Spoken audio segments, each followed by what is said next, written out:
Assalamualaikum warahmatullahi wabarakatuh. Halo teman-teman, kembali lagi dalam pelajaran bahasa Indonesia. Kali ini kita akan mengenal kebahasaan teks drama sebagai persiapan penulisan naskah teks drama. Oke teman-teman, pada video kali ini Ustazah akan menjelaskan tentang kalimat langsung dan kalimat tidak langsung. Dalam sebuah naskah drama atau teks drama, kita pasti banyak menemui pola penulisan dalam bentuk percakapan. Banyak sekali tanda baca yang digunakan dalam teks percakapan, yaitu ada tanda petik 2, titik 2, tanda seru, tanda koma, tanda titik, buka tutup kurung, dan lain sebagainya. Nah, penulisan dalam teks percakapan disebut dengan kalimat langsung. Kenapa hal tersebut bisa terjadi? Kalian harus bisa menyimak dan memahami video berikut ini.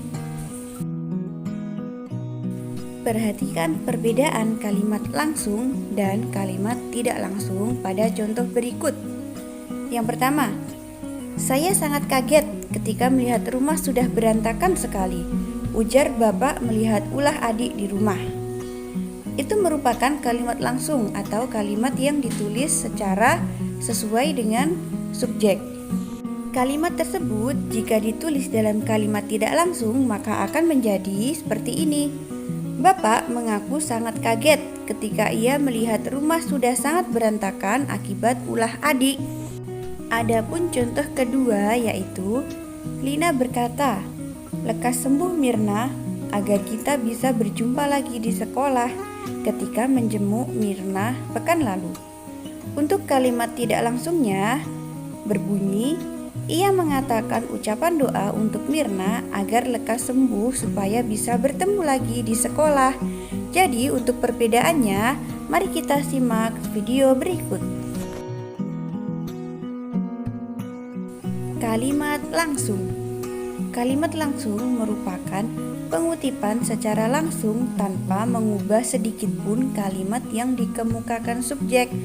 Jadi, apapun yang dikatakan oleh subjek, kita kutip secara langsung tanpa mengubah satu pun kalimat yang sudah diucapkan. Untuk ciri-cirinya yang pertama, penulisan kalimat langsung diapit oleh tanda petik 2 di awal dan di akhir kalimat. Huruf pertama yang ditulis setelah tanda petik ditulis menggunakan huruf kapital. Jadi setelah tanda petik maka huruf pertama yang digunakan adalah huruf kapital. Selanjutnya yaitu penggunaan tanda baca seperti tanda titik dan tanda koma ditulis sebelum tanda petik 2, bukan setelahnya. Penulisan subjek sebelum kalimat harus diberi tanda koma. Jadi setelah misal kata bapak, setelah itu dikasih tanda koma baru petik 2 dan kalimat yang dikatakan oleh bapak. Dan yang terakhir, kalimat langsung berupa dialog berurutan harus ditandai dengan tanda petik 2 seperti pada penulisan teks drama. Oke teman-teman, kita beralih pada kalimat tidak langsung. Kalimat tidak langsung merupakan kutipan yang mengutarakan pengucapan subjek tanpa mengulang pengucapan tersebut. Jadi kita bisa mengulang pengucapan subjek dengan bahasa kita sendiri atau pengutipannya tidak harus sama persis. Ciri-ciri kalimat tidak langsung yang pertama yaitu kalimat yang ditulis tidak sama persis dengan kalimat yang diungkapkan oleh subjek. Jadi sangat berbeda dengan kalimat langsung.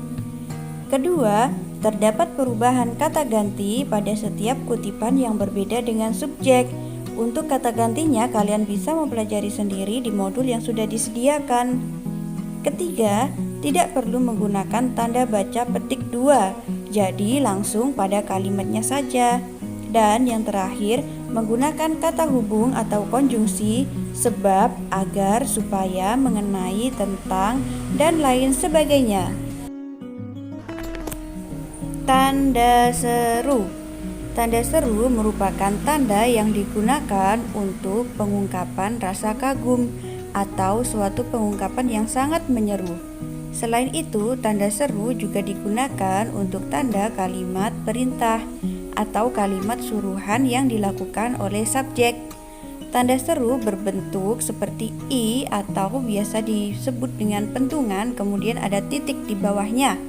Kita bisa menggunakan tanda seru jika kita merasa kagum, bahagia, menyeru, memerintah seseorang, dan lain sebagainya.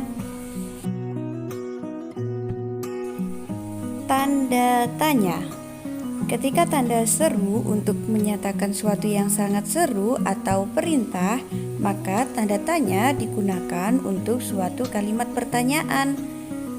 Ada beberapa banyak kalimat pertanyaan yang harus ditandai dengan tanda tanya untuk meyakinkan bahwa subjek tersebut memang benar-benar sedang bertanya. Selanjutnya yaitu tanda titik dua. Tanda titik dua disebut dengan istilah sama dengan atau sebagai petanda suatu pengertian seperti adalah dan merupakan. Dalam sebuah teks drama, tanda titik dua digunakan sebagai pemisah antara subjek dengan kalimat yang diungkapkan. Hal tersebut sebagai petanda bahwa kalimat tersebut merupakan kalimat yang diungkapkan oleh subjek, sehingga setelah penulisan subjek diberi tanda titik dua baru kalimat yang diungkapkan. Tanda petik dua. Tanda petik dua berfungsi untuk mengapit suatu kata atau kalimat yang lebih penting agar terlihat dan terbaca jelas oleh pembaca. Dalam sebuah teks drama, tanda petik dua berfungsi untuk menuliskan kalimat langsung, karena pada ciri-ciri kalimat langsung harus menggunakan tanda petik dua, sehingga kalimat yang diungkapkan oleh subjek tersebut termasuk kalimat langsung, karena terdapat tanda petik dua yang mengapit kalimat tersebut. Nah, sangat mudah kan untuk membedakan antara kalimat langsung dan kalimat tidak langsung. Jika kalian masih belum paham, coba perhatikan contoh di bawah ini. Untuk kalimat langsung dan tidak langsung, kalian bisa mencari lebih lanjut pengertiannya pada sumber-sumber yang sudah kalian percaya, atau kalian juga bisa membaca modul yang sudah Ustazah sediakan. Untuk pemahaman lebih lanjut, ada 2 penilaian pada pekan ini. Yang pertama adalah penilaian kognitif. Kalian bisa mengisi Google Form yang sudah tersedia. Yang kedua ada penilaian keterampilan, atau kalian bisa membuat desain tiket pementasan drama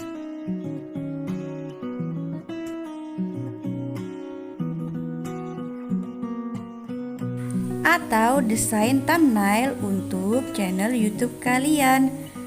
Kirim hasil desain kalian ke Google Classroom dan jangan lupa kerjakan formsnya ya, karena isi dari form tersebut adalah pemahaman tentang kalimat langsung dan tidak langsung, dan untuk persiapan penulisan naskah drama yang akan kita tulis.